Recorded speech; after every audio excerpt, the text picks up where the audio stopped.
নমস্কাৰ বন্ধু বান্ধৱীসকল তোমালোক সকলোকে মোৰ ইউটিউব চেনেল কুইক প্লাছৰ স্বাগতম জনাইছো বন্ধু বান্ধৱীসকল আমি ডিছকাছ কৰিম এছএছএলসি 2024 কোৱেশ্চন আনসাৰ ক্লাছ 10 সায়েন্স জীৱন প্ৰক্ৰিয়া চেপ্টাৰ 6 স্টাৰ্ট কৰো কোৱেশ্চন নম্বৰ 1 মানুহকে ধৰি অন্যান্য বহুকোষীয় জীৱৰ বাবে লাগতিয়াল অক্সিজেন কেৱল ব্যাপন প্ৰক্ৰিয়াৰে আহৰণ কৰি লোৱাটো কিয় পৰ্যাপ্ত নহয় ইয়াৰ কাৰেক্ট আনসাৰ হৈছে এনে ধৰণৰ মানুহকে ধৰি অন্যান্য বহুকোষীয় জীৱৰ শৰীৰত সকলো কোষেই চৌপাশৰ পৰিৱেশৰ লগত প্ৰত্যক্ষ সম্পৰ্ক নাই মানে পৰোক্ষ সম্পৰ্কহে আছে গতিকে ব্যাপন প্ৰক্ৰিয়াত এনে জীৱৰ প্ৰতিটো কোষৰ অক্সিজেনৰ প্ৰয়োজন পুৰাবলৈ পৰ্যাপ্ত নহয় মন ৰাখিবা কোৱেশ্চন নম্বৰ 2 আমি কিহৰ ওপৰত ভিত্তি কৰি কোনো এটা জীৱৰ জীৱিত নে মৃত তাক আমি ঠাৰপ কৰিম ইয়াৰ কাৰেক্ট আনসাৰ হ'ব এনে ধৰণৰ কোনো এটা জীৱ জীৱিত নে মৃত তাক তলত দিয়া ধৰণৰ চৰ্তসমূহ ব্যৱহাৰ কৰি ঠাৰপ কৰিব পাৰি 1 নম্বৰ খাদ্য গ্ৰহণ 2 নম্বৰ বৃদ্ধি 3 নম্বৰ শ্বসন 4 নম্বৰ চলাচল আৰু 5 নম্বৰ আছে প্ৰজনন কাৰণ যদি জীৱটো জীয়াই থাকে তেন্তে খাদ্য গ্ৰহণ কৰিব তাৰ পিছত হি ক্ৰমান্বয়ে বৃদ্ধি হ'ব তাৰ পিছত হি শ্বাস প্ৰশ্বাস ল'ব চলাচল কৰিব আৰু তাৰ প্ৰজনন ক্ষমতাও বৃদ্ধি হ'ব পাৰে ইয়াৰ ওপৰতে আমি নিৰ্ধাৰিত কৰি ক'ব পাৰিম যে হে আসলে জীৱিত বস্তুটো বা হে জীৱটো জীৱিত অৱস্থাত আছে বা নাই যদি নাথাকে তেতিয়াহ'লে আমি একেটা মানে পৰ্যায় চলা আমি নেদেখিম নেক্সট কোৱেশ্চন নম্বৰ 3 জীৱৰ বাবে প্ৰয়োজনীয় কোনবিলাক কেঁচা সামগ্ৰী ভিহতৰ বাহিৰৰ পৰিৱেশৰ পৰা আহৰণ কৰি লয় ইয়াৰ উত্তৰ হ'ব এনে ধৰণৰ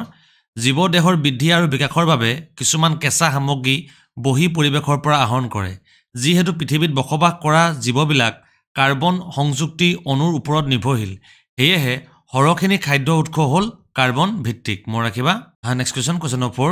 4 জীৱৰ জীৱন বৰ্তি থাকিবলৈ তুমি কোনবিলাক প্ৰক্ৰিয়া অতি প্ৰয়োজনীয় বুলি গণ্য কৰিবা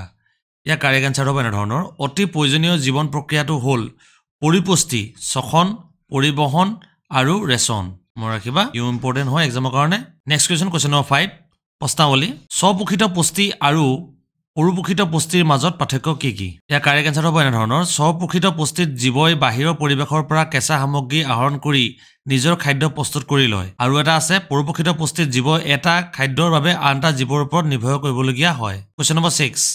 আমাৰ পাকস্থলীত এচিডৰ ভূমিকা কি ইয়াৰ উত্তৰটো হ'ব এনে ধৰণৰ আমাৰ পাকস্থলীৰ পৰা নিঃসৰণ হৈ থকা হাইড্ৰক্লৰিক এচিড HCl ৰ ভূমিকা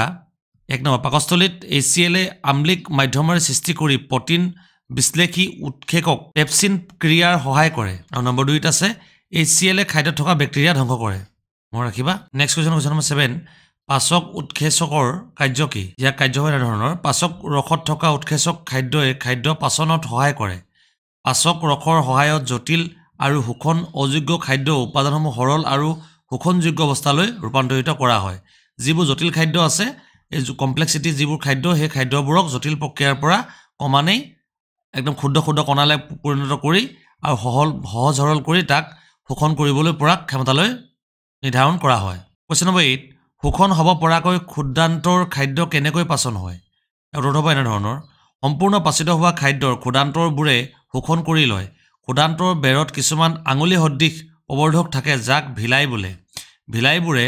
ক্ষুদ্ৰান্তৰ অন্ত আৰু আৱৰণী পাচিক খাদ্যৰ শোষণৰ বাবে বিস্তৃত হৈ থাকে ভিলাই বেৰত ৰক্তবাহী জালিকাৰে আৱস্থিত থাকে এই ৰক্তবাহী নলিকাবোৰে শোষিত আহাৰৰ দেহৰ সকলো কোষলৈ পৰিবহন কৰে কোষবোৰ জীয়াই ৰাখিবৰ কাৰণে এই আহাৰৰ পৰা শক্তি প্ৰয়োগ কৰি আসলে কোষবিলাকলৈ পৰিণত কৰা হয়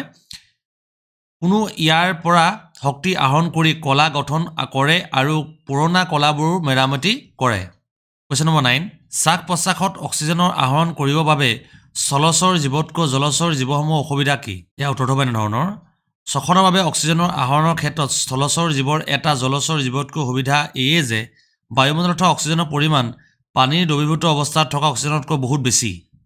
স্থলচৰ প্ৰাণীয়ে শ্বসনত বায়ুমণ্ডলৰ পৰা পোনপটীয়া অক্সিজেন গ্ৰহণ কৰে কিন্তু জলচৰ প্ৰাণীয়ে পানী দ্ৰৱীভূত অক্সিজেনে শোষণ কৰে হেয়ে জলচৰ প্ৰাণীয়ে স্থলচৰ পানীতকৈ কমকৈ উশাহ লয়